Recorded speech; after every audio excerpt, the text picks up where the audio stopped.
નામ લીધેલું કોઈ દિવસ અફળ જાતું નથી. પછી રાવણ ક્રોધમાં નામ લેતો હતો, દાજમાં દુશ્મન તરીકે નામ લેતો, તોય રામને જવું પડ્યું, ન જવું પડ્યું. અને શબરી ભક્તિના ભાવથી નામ લેતી હતી, તોય રામને જવું પડ્યું. બે જગ્યાએ ગયો તો રામ. એકને સામેથી મુક્તિ મળી અને એકને ભગવાને મારીને મુક્તિ આપી. મૂળ તો આપ્યા તો બેયને એક જ જગ્યા ને, કે એને અલગ આપ્યું. નામમાં તાકાત છે. એમાં મારા ને તમારા ગુરુએ આપેલું નામ એ તો બાપ બહુ કામ કરે છે. એ તો જડીબુટ્ટી બને, એ દવા બને. સદગુરુ વૈદ વચન વિસ્તાર. સદગુરુ તો વૈદ છે. રામ નામમાં શાંતિ છે, હરિ નામમાં શાંતિ. એમ ગાંડા થઈ ગયા. આ 3-3 કલાક ગળા તાણીએ છીએ, પરસેવા વળી જાય, આખું તાલકું ભીનું થઈ જાય. આનો થાક ન લાગે, આનો ઉજમ સડે, આનું જોમ મળે, આનું બળ મળે. થાક તો હેઠે ઉતર્યા પછી લાગે, ઉતારે જાય પછી લાંબા થઈ જાય, પછી બધું દુખે. અહીંયા બેર આખી રાત તમે કહો ને તમારામાં તેવડ હોય તો આખી રાત હું બેહું, તમારે ખાવા નહીં જવાનું, બેહો મારી. હા, આખી રાત વાળું કરવા નહીં જવાનું, કથા ગાયા જ કરું, થાક ન લાગે. હરિના નામનો કોઈ દી કંટાળો આવે અને હરિના નામનો ગાવાનો અને સાંભળવાનો કંટાળો આવે તો એ જીવ અભાગ્યો ગણાય, અભાગી જીવ. તુલસીદાસજી મહારાજ કહે છે કે એ જીવ અભાગી કહેવાય. સદગુરુ અને સંતની પાસેથી સેવા અને સમરણ લઈ લેવું બસ. કારણ કે આ દેહ છે, માટીનો કળશ છે, માટીનો પાટ છે. આમાં અંદર રહેલા પરમ તત્વને જાણી જાય, આત્માને ઓળખાણ થઈ જાય, નિજ તત્વની ઓળખાણ થઈ જાય. ગીતાજીમાં કહે છે કે હે અર્જુન, તારા પરમ તત્વને ઓળખી લે, તારા નિજ તત્વને ઓળખી લે. અને જે નિજ તત્વને ઓળખી જાય એને જ નિજાનંદ પ્રગટ થાય, બાકી બીજા કોઈને થતો નથી. એને નિજાર પંથી કહે છે. રામદેવજી મહારાજના પંથનું નામ છે નિજાર પંથી. આપણને તો એક ઘડીક આનંદ રહે, પછી આનંદ તો 24 કલાક રહે. વહી આનંદ નાહી અમીરી में, પૈસા દેતા આનંદ ન મળે. એ જો આનંદ સંત ફકીર કરે, એસો આનંદ નાહી એ અમીરી में. જો આનંદ સંત ફકીર કરે. પૈસા દેતા આનંદ ન મળે, પૈસા દેતા સુખ ન મળે. સુખ એટલે ભૌતિક સુખ નહીં, આત્માનું સુખ, નિજનું સુખ. હમણાં જ કીધું ને કબીરે, अपने मन की मैं जानू, तुम्हारे मन की तू. એ તો જેને નિજાનંદ પ્રગટ થયો હોય ને, જેને શ્વાસે શ્વાસે સુમરીન ચાલુ થઈ જાય ને, એનો આનંદ શું હોય એ તો એને ખબર હોય, બાકી બીજાને શું ખબર હોય? બીજા શું જાણે? કુંવારી શું જાણે પિયુનો વિજોગ? એ તો જેને પતિનો વિજોગ થયા હોય એને ખબર હોય બાપ. હા, બીજાને શું ખબર હોય? ગુમડા થયા હોય ને એને પીડાની ખબર હોય, દર્દ થયા હોય એને ખબર હોય.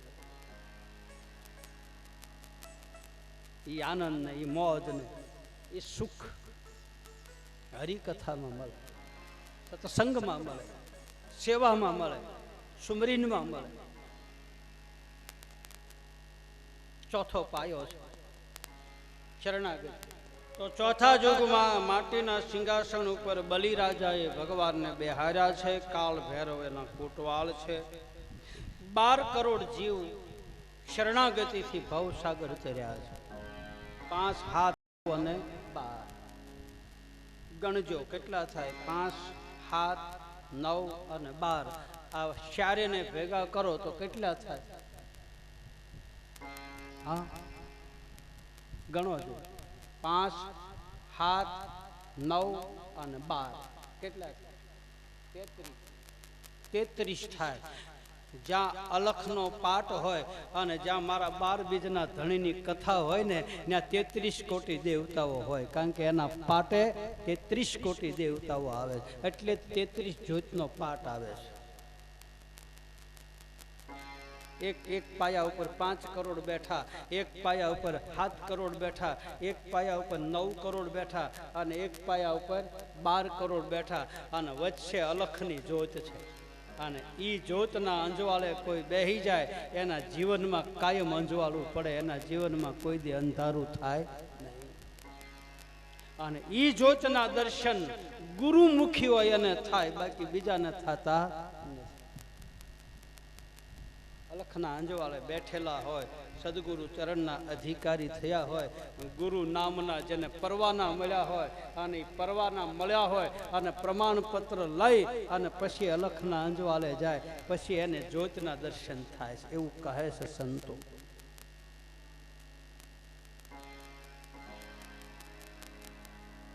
તેરે દીદાર કે લીએ હમ તડપતે, તારા દર્શન કરવા માટે, તારા અંજવાળા પામવા માટે હું વલખા મારું, ડાલી કહે તારી જ્યોતના દર્શન કરવા માટે. અને જ્યાં સુધી હે નકળંગ તારી જ્યોતના દર્શન ન થાય ત્યાં સુધી મારા જીવનમાં પ્રકાશ ન પડે. ગીતામાં બતાવે કે જ્ઞાન એ પ્રકાશ છે અને જેના ભીતરમાં પ્રકાશ પડી જાય એને કાયમ અંજવાળું હોય છે. અંજવાળું પ્રકાશ એટલે અંજવાળું, અંજવાળું એટલે પ્રકાશ, પ્રકાશ એટલે જ્યોત. અંજવાળું થાય એટલે અંધારું આપોઆપ ભાગી જાય. ચારે યુગમાં પાઠ માંડ્યા, ચારે યુગથી આ કથા છે. 4 જગ્યા ઉપરથી કથા ચાલુ થાય. પ્રહલાદ, હરિચંદ્ર, 5 પાંડવો, બલિરાજા, રામચરિત માનસની કથા પણ 4 જગ્યાએથી શરૂ થાય. ભાગવત કથા પણ 4 જગ્યાએથી શરૂ થાય. દેવી ભાગવત પણ 4 જગ્યાએથી શરૂ થાય. શિવ પુરાણ પણ 4 જગ્યાએથી શરૂ થાય. દરેક કથા 4 કિનારા ઉપરથી શરૂ થાય અને 4 કિનારામાં બધાય કથા પૂરી કરે છે, પણ એક કિનારા ઉપર કથા પૂરી થતી નથી. એ છે કર્મનો કિનારો. અને કર્મના કિનારે કોઈ દી પૂર્ણાહુતિ હોતી નથી. કર્મ તો કાયમ મારા ને તમારા ચાલુ જ હોય. યજ્ઞની પૂર્ણાહુતિ થાય, કર્મની પૂર્ણાહુતિ ન થાય. રામચરિત માનસની કથા 3 જગ્યાએ વિરામ આપે, પૂરી નથી કરતા, પૂર્ણાહુતિ નથી થતી કોઈ પણ શાસ્ત્રની. પોરો ખાય વિશ્રામ પામે, પાયો પરમ વિશ્રામ. કોઈ શાસ્ત્ર કોઈ પૂરું નથી કરી, કોઈ પૂરેપૂરું ગાઈ શક્યું નથી, કોઈ પૂરેપૂરું વર્ણન કરી શક્યું નથી, કોઈ પૂરેપૂરું સાંભળી શક્યું નથી. ગાવા વાળા મળી જાય, કેવા વાળા મળી જાય, પણ પૂરેપૂરું સાંભળવા વાળા તો પરીક્ષિત જેવા કોક જ મળે ને. હા, 9 દિવસ કોઈ પૂરેપૂરું નથી સાંભળતું. એમ કથા પૂરેપૂરી કોઈ ગાય નથી, નેતી નેતી છે, અપાર છે. વેદ તારો પાર નો પાવે, ઋષિ મુનિઓ તારા ગુણાનું વાદ ગાય તો પાર ન પામે. અશિત ગિરિચમ ખેજ્જલમ સિંધુ પાત્રે સુરતરુ વર શાખા લેખિની પત્ર મુર્વી લખિતી યદિ ગ્રહિત્વા શારદા સર્વ કાલમ તદપિ તવ ગુણાનામ પાર ન આમી શંભુ. હે પ્રભુ, તારા ગુણનો કોણ પાર પામી શકે? કોણ લખી શકે? કોણ ગાઈ શકે? કોણ વર્ણન કરી શકે? આપણી બુદ્ધિ ટૂંકી પડે.